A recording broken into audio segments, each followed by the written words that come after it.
Hey guys, welcome back to another video. Today we're going to be talking about social media gurus. I'm sure you guys have seen all of these ads where these guys say their clever hook. Here in my garage, just bought this new Lamborghini here. Followed by a pitch to go buy their program or course. Me included, I'm guilty of this. I am technically, as much as I hate to say it, a guru. Today we're going to talk about gurus, my thoughts, my opinions. I really wanted to dive into some of the things I see a lot and answer a lot of the questions that come with it. So that being said, let's get right into it. If you guys want to see more content like this, make sure you like, subscribe, comment.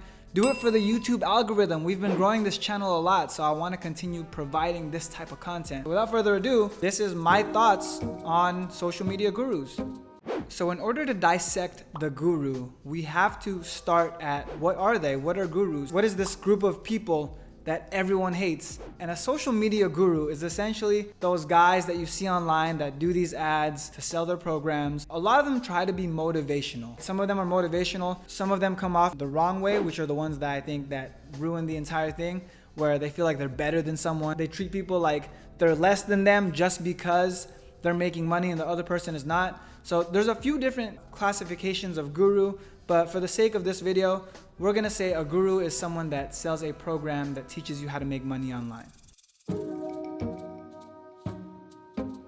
Now, why do gurus have bad reps, right? Myself included. I've seen some people hate on me. As much as I'd like to think I'm perfect and I'm nice and I'm cool and down to earth, there are a lot of people that see my content and they're like, oh, he's a scammer. He's trying to just take your money. The reason gurus have such a bad rap, one, what I said earlier, there's a lot of them that make you feel like shit if you don't buy their program. That's like their sales tactic, which I think is terrible. And there's also a lot of them that are really young and they fake it. You have people that have actually made money that are qualified to teach you how to make money.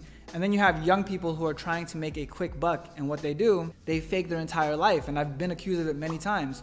People say, oh, you're renting your place. They think this place is rented. I've seen absurd comments saying that this is green screen. Like, my house here is green screen. This is not a green screen, guys. I'm touching all the things. It's my actual house.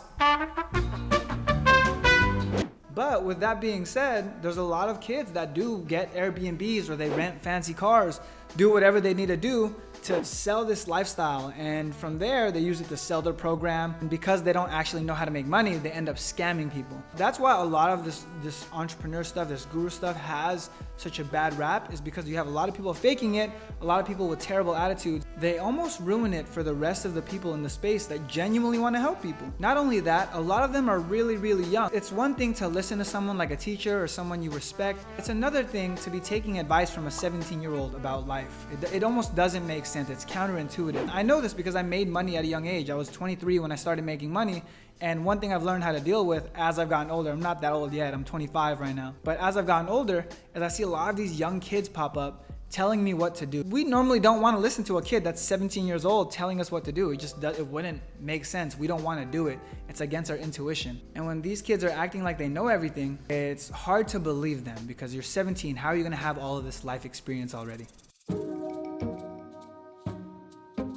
I wanted to talk about some of the things I've experienced as a guru. Again, I hate this word because I don't feel like that's what I am. I'm just someone that tries to teach people what I do and share my experiences. Hopefully it can help some people. I don't think all gurus are bad. I do think that there is some form of jealousy or hate, anger within some people that cause people to hate on typically regular people. Some people hate Gary Vee. It's impossible to hate that guy. I try my best to not be one of these gurus, but I still get hate as well because of the way I advertise. And like I said, some of it boils down to hate. Some of it boils down to jealousy. That's unavoidable no matter what you do. So with that said, I want to go into some of the most common questions I get as a guru, and I want to dissect them a little bit. They're not 100% wrong, and I understand where they're coming from, but there are some fallacies to the logic. So let's get started.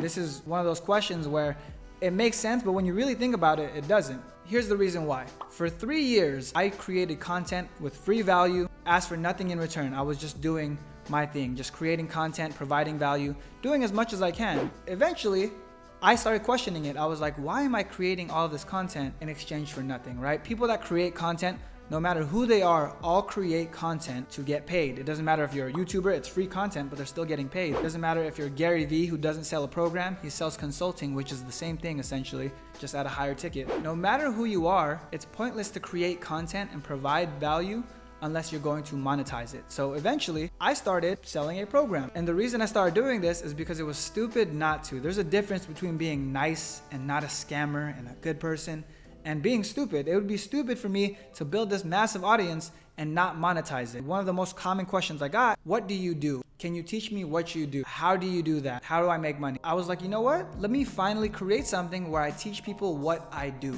And that's why I started selling a program. I do still actually have a business. If people did the research, they would see that I did it for 3 years with free content, just doing my thing. I finally started selling a program 3 years later after I had been already living my life for the past 3 years before. So it's almost like a weird thing, like because I want to help people, some people genuinely want to do that. If you did your research, you'd see that I have an actual business and I've been living my life. It's all documented, it's all on Instagram. I don't need to make money from a program, but it's something where I can monetize my personal brand. It motivates me to create more content. It motivates me to get bigger. And ultimately, it does help people. When people create programs and they're not a scammer, they're not one of these fake gurus, they can actually help people. I have students that have made thousands of dollars and their lives have been changed because of the information I passed over to them. There is almost a selfish part of it where, hey, I want to make money, obviously. There's also the other part where you get to change people's lives. You get to make an impact in people's lives. And I think that's super important. I think this is a great question to have and people could think that, but I also feel like it comes out of a place of negativity. They would assume that if someone had information to teach people, they would just hold it in. It makes no sense. The whole essence of life, business, anything is all competition. It doesn't bother me sharing this information because the market is so big. Marketing agencies have existed for hundreds of years, right? Before I was born, hundreds of years before that, there were marketing agencies, huge ones to this day. Grant Cardone has a marketing agency, Ty Lopez, marketing agency. Gary Vee has probably the biggest marketing agency out of those three. I still somehow found a way to create my own marketing agency and start a business, become profitable out of it. Let me break it down for you. Because the population in the world is growing, more and more adults are becoming consumers. That means the economy is growing. That means there's more money. That means the need for marketing is growing, which means if new marketers pop up, it does not affect me because the market is growing. You have all of these huge marketing agencies and I was still able to do it. And two, why would you add more competition to yourself? The essence of business is competition. When you think about it, basketball players like LeBron James, why would he hold basketball camps and teach kids basketball just to add more competition to himself? It doesn't make sense, right? Your answer would be, oh, because those kids will never be as good as them. I don't think anyone will ever be as good as me in marketing. I'm giving them all the secrets, all the tips, all the tricks, all the strategies, and if they get better than me, that's great. But at the end of the day, I'm constantly upping my game. I'm constantly learning, I'm constantly growing. And unless they're doing the same thing, I will demolish them in a competition because business is competition. If I don't teach them, someone else will. That competition is always going to be there. I'm not scared of other people in my space. That's business. Business, you're gonna have competition. And that's fine. I understand that I will continue to make money, and I think other people can get into advertising or marketing and make money too. And I think people that have businesses will all understand that. Like no matter what, you will always have competition, but if you're good enough, you will always stand above that competition.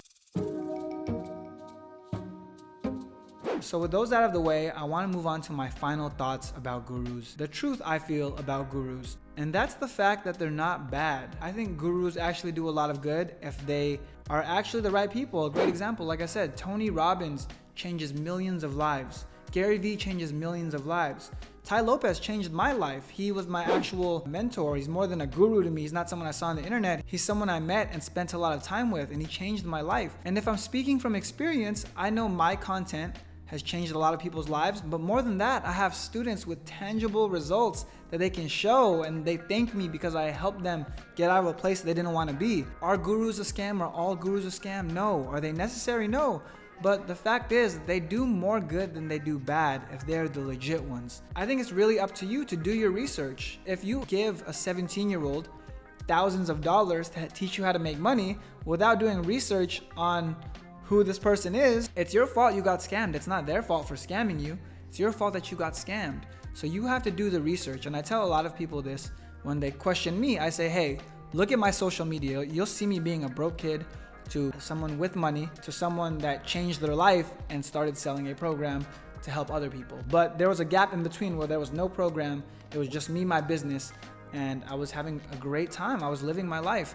So you have to do your research. You have to see who this person is if you're investing in them, and that's how you're gonna get the most out of it. But are they scams? No. Are they bad people? I think a lot of them want to help. I think there's some of them that are bad, but most of them want to help. You have to do the research for yourself and find the good ones. In addition to that, I don't think that they're people you need to put on a pedestal or listen to for everything. I think you have to take certain things from certain people. That means I'm not gonna go to a 17-year-old for life advice or gym advice. I'm gonna go to someone that is buff or someone that's been married for 30 years for those things. It's two different things. So you have to find people that can teach you in what they're good at, whether it's making money, whether it's dating, whether it's relationships, whether it's how to get fit, fitness, exercise, whatever the case may be. You have to find different people for different things. You can't go to one person and expect them to know everything. So that being said, those are my thoughts on gurus. Make sure you like, subscribe, comment, share, and I'll see you guys next week. Take care. Break rules, never make them. She act up, I replace her.